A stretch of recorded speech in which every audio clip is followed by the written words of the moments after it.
சேலத்திலிருந்து வட இந்தியாவுக்கு சென்று கொண்டிருந்த லாரி மத்திய பிரதேசத்தில் பத்மாவதி திரைப்படத்திற்கு எதிரான போராட்டத்தில் தீ வைத்து கொளுத்தப்பட்டது. தற்போது அந்த வீடியோ வெளியாகியுள்ளது. இது தொடர்பான கூடுதல் தகவல்களை நம்முடைய செய்தியாளர் ரவிக்குமார் இருக்கிறார், அவரிடம் கேட்கலாம். ரவிக்குமார், இந்த சம்பவம் எப்ப நடந்தது, எதனால தீ வைக்கப்பட்டது அப்படின்றது உறுதிப்பட தெரியப்பட்டிருக்கா? சரண்யா, அதாவது சேலம் மாவட்டம் மேட்டூரிலிருந்து கடந்த 4 நாட்களுக்கு முன்பு கூட சொல்லலாம். கூடுதலாக அதாவது மேட்டூரிலிருந்து சேலம் மாவட்டம் மேட்டூரிலிருந்து எடப்பாடியை சேர்ந்த ரஞ்சித் என்பவருக்கு சொந்தமான லாரியில் மேட்டூரை அடுத்துள்ள ஜென்பிளாஸ்லிருந்து அதாவது வேதியியல் பொருட்கள், அதாவது கெமிக்கல் என்கிற வேதியியல் பொருட்களை ஏற்றி கொண்டு ஒரு லாரி கடந்த 4 நாட்களுக்கு முன்பு டெல்லி சென்று கொண்டிருந்தது. அந்த லாரியில் அதாவது கெமிக்கலுடைய மதிப்பு 56 லட்சம் ரூபாய் பெருமானம் உள்ளதாக இருக்கும். அது மட்டும் இல்லாமல் லாரியோட மதிப்பு ஒரு 30 லட்சம் ரூபாய் பெருமானம் உள்ளதாக இருந்தது. இந்த லாரி மேட்டூரிலிருந்து அதாவது கடந்த 4 நாட்களும் மேட்டூரிலிருந்து டெல்லி சென்று கொண்டிருந்த சூழ்நிலையில் டெல்லி போர் வழியில் உள்ள மத்திய பிரதேச மாவட்டம் இந்து என்ற இடத்தில் செல்லும் போது அந்த லாரியை பத்மாவதி படத்திற்கு எதிர்ப்பு தெரிவித்து பல அமைப்புகள் லாரியில் இருந்த ஓட்டுநர் மற்றும் மாற்று ஓட்டுநர் உதவியாளர்களை கீழே இறக்கிவிட்டு அந்த லாரியை தீ வைத்து எரித்ததில் அந்த லாரியில் இருந்து முழுவதுமாக மொத்தம் 86 லட்சம் ரூபாய் முழுவதுமாக பொருட்கள் எழுந்து நாசமாகிவிட்டன. இந்த சூழ்நிலையில் இது சம்பந்தமாக அங்கு அந்த லாரியுடைய ஓட்டுநர் கொடுத்த புகாரில் அந்த போலீசார் இப்போ வழக்கு பதிவு செய்து வருகின்றனர்.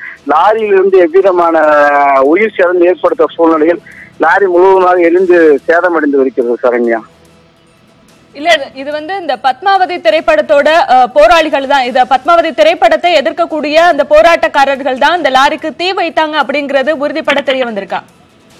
கண்டிப்பாக. எப்படி என்று சொல்ல வந்தால் அந்த பகுதியில் போராட்டக்காரர்கள் சாலையை மறித்து பல்வேறு இடங்களில் ஆர்ப்பாட்டம் அல்லது மக்கள் செல்லக்கூடிய இடங்களில் தீ வைத்த சூழ்நிலையில் இந்த தமிழகம் சேர்ந்த லாரி அங்கே சென்று கொண்டிருந்த சூழ்நிலையில் அந்த லாரியை முழுவதுமாக கீழே ஆட்களுக்கு எவ்விதமான அசம்பாவிதம் ஏற்படாத சூழ்நிலையில் லாரியை எரித்தனர். இதற்கு பிறகு அங்கிருந்த போராட்டக்காரர்கள் அங்கிருந்து தப்பிவிட்டதாக கூறப்படுகிறது. சரண்யா, தொடர்ந்து பேசலாம் ரவிக்குமார். தற்போது லாரி உரிமையாளர் சங்கத்தின் முன்னாள் தலைவர் தற்போது நம்முடைய இணைப்பில் இருக்கிறார். அவர் நல்ல தம்பி நம்முடைய இணைப்பில் இருக்கிறார், அவரிடம் நாம் தொடர்ந்து பேசலாம். ஐயா வணக்கம். சேலத்திலிருந்து வட இந்தியாவுக்கு சென்று கொண்டிருந்த லாரி மத்திய பிரதேசத்தில் பத்மாவதி திரைப்படத்திற்கு எதிரான போராட்டத்தில் தீ வைத்து கொளுத்தப்பட்டிருக்கிறது. இந்த சம்பவம் குறித்து நீங்கள் என்ன கருத்து தெரிவிக்க விரும்புறீங்க? குறிப்பாக தமிழக லாரிகள் அகில இந்தியா முழுவதும் எந்த ஒரு பிரச்சனை என்றாலும் உடனடியாக தமிழக லாரிகளை எரிப்பது என்பது வாடிக்கையாகிவிட்டது. குறிப்பாக இந்த பத்மாவதி திரைப்படத்தை திரையிடுவதற்கு எதிர்ப்பு தெரிவித்து குஜராத், ராஜஸ்தான், மத்திய பிரதேசம் ஆகிய 3 மாநிலங்களும் மிக அதிக வேகமாக போராட்டக்காரர்கள் தீவிரப்படுத்தி வருகிறார்கள். இந்த சூழ்நிலையிலே தமிழகத்தை சேர்ந்த லாரி அங்கே செல்லுகின்ற நிலையிலே அந்த லாரியில ஏற்கனவே கெமிக்கல் பவுடர் என்ற சூழ்நிலையிலே பற்ற வைத்தவுடன் அனைத்து பொருட்களும் எரிந்து நாசமாகிவிட்டது. இது வன்மையாக கண்டிக்கத்தக்கது.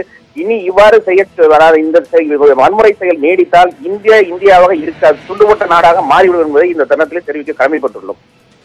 இல்ல, இப்போ இந்த சம்பவத்திற்காக தற்போது காவல்துறையினர் நடவடிக்கை எடுக்கிறதா ஒரு தகவல் வந்திருக்கு. எது போன்ற நடவடிக்கைகள் இந்த சம்பவத்தை பொறுத்த வரைக்கும் காவல்துறை எடுக்கணும்னு உங்க தரப்புல இருந்து வலியுறுத்துறீங்க? அந்த யார் எடுத்தாங்களோ அவங்கள தீ வைத்தவரை பிடித்து அவரிடத்தில் நஷ்டத்தை வசூலித்து இந்த லாரி உரிமையாளருக்கு தர வேண்டும். அந்த மாதிரி நடவடிக்கை கடுமையாக இருக்க வேண்டும்.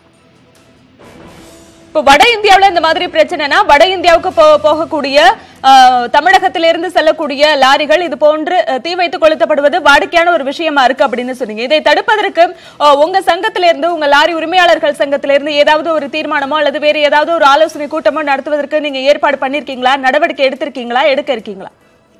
இது சம்பந்தமாக ஆல் இந்தியா மோட்டார் காங்கிரஸ்ல பல்வேறு மீட்டிங் நடத்தி மத்திய தரைவழி போக்குவரத்து அமைச்சர்கிட்ட போய் பெட்டிஷனை கொடுத்திருக்கோம். இந்த மாதிரி எங்களுடைய லாரிகளுக்கு உயிருக்கும் உடைமைக்கும் பாதுகாப்பு இல்லாத சூழ்நிலை நிலவி வருகிறது. எனவே தமிழகத்தை பொறுத்தவரை தமிழக லாரிகளுக்கு முழுமையான பாதுகாப்பு அளிக்க வேண்டும் என்று கூறியதன் பேரில் அந்த மந்திரி முதல்ல இருந்த TR பாலு அவர்கள் உத்தரவாதம் அளித்ததன் பேரில் இன்னைக்கு போலீஸ் நடவடிக்கை எடுக்கிறாங்க. இல்லைன்னு சொல்லி சொன்னா தமிழகத்தை சார்ந்த லாரி உரிமையாளர்கள் புகார் கொடுத்தா நடவடிக்கை எடுப்பதாக இல்லை. இதுவரைக்கும் இப்பதான் எடுத்துக்கொண்டிருக்கிறார்கள். ஐயா, இணைப்புல உங்களுடைய கருத்துக்களை பகிர்ந்து கொண்டதற்கு நன்றி.